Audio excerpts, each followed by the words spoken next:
Pasteur Jonas, j'ai peur. Reste calme, sans paniquer, d'accord? Chacun de vous doit garder le secret. Les jours où quelqu'un va essayer de divulguer ça, il va mourir. D'accord.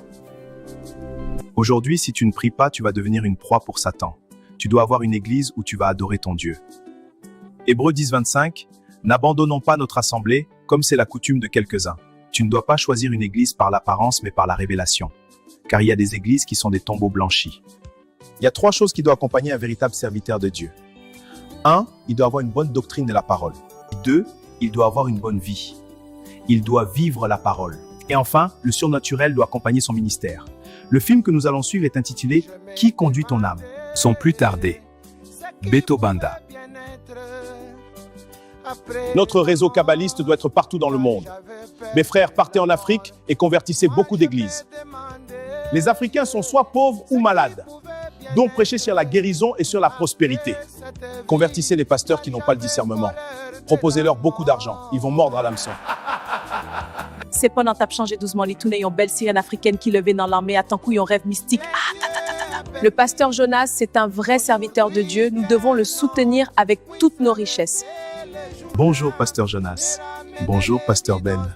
Je ne savais pas que tu étais dans le même réseau que moi. C'est notre unique moyen de devenir riche, mon frère. Oui, là, on peut voyager en Amérique facilement. Grâce à notre réseau. Mon frère, nous avons eu l'opportunité en or. Dimanche, je vais prêcher sur la prospérité. Ça attire toujours du monde. Oui, il parle de récolte financière. Dis-leur que plus ils donnent, plus Dieu est obligé de les bénir. Demain soir, je vais enterrer un mouton devant mon église. Oui, j'avais déjà fait ça. C'est pour attirer la foule à l'église. Le réseau m'a choisi comme ton ancien, pour t'amener et assister dans d'autres épreuves que tu n'as pas encore passées. Tous ceux qui vont travailler avec toi doivent être dans le même réseau que toi afin d'éviter la trahison. Je comprends. Tu dois avoir une chambre où ni ta femme ni tes enfants ne peuvent entrer. C'est là que tu vas faire tes voyages astro. Ravi de vous voir, moi aussi, la paix soit avec vous. Allons-y, oui, après vous. Chacun de vous doit garder le secret. Les jours où quelqu'un va essayer de divulguer ça, il va mourir. D'accord.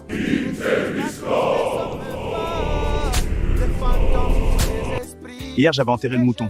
C'est un frère de l'église qui est vraiment faible dans la prière. Celui que je sacrifiais sous forme du mouton. Je vois.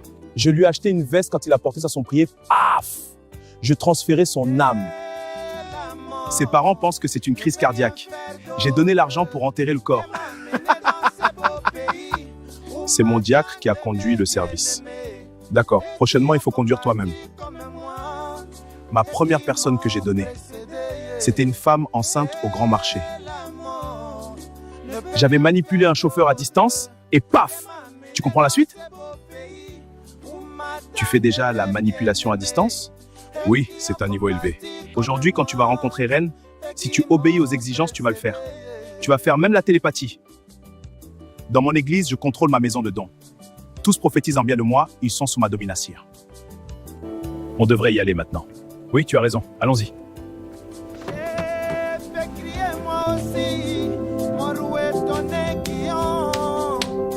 Chérie, je suis fatiguée d'une telle vie. Nous avons l'argent mais pas d'enfants. Je pense que pasteur Ben nous a conduits en erreur. Qu'est-ce que tu veux dire? Hier, nous avons enterré un mouton à l'église.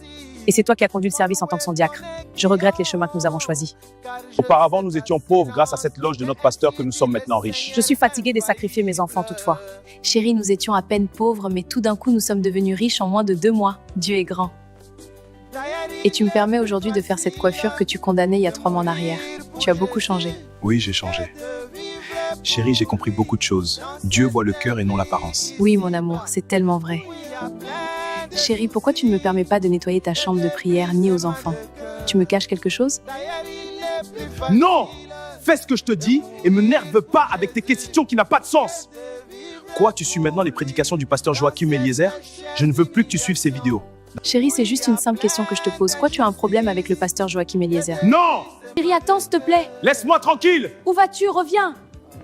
Oh Lord, I lift my hands in praise to you. My soul sings of your glory and grace. Je vois Dieu donne au pasteur Jonas la clé pour aller au ciel. Voici l'homme, soutenons-le avec toutes nos richesses, sinon tu vas devenir pauvre. Chérie, aujourd'hui, nous sommes devenus riches grâce aux fausses prophéties. Le pasteur Jonas est très content. Chérie, tout ce que je dis, c'est lui qui me dit ça. Une fois, je prophétisais, mais j'avais oublié les mots qu'il m'avait dit. Depuis du haut de la chair, il me regardait avec colère. Demain à 6h, on doit se retrouver à la rivière. Si tu dépasses le temps, tu vas mourir. D'accord. Ami Anata Oteluko, lève-toi, pissé. Pasteur Jonas, j'ai peur. Reste calme, sans paniquer, d'accord? Ne sais pas de fuir ces reines. Si tu fuis, il va t'avaler, enlever la peur.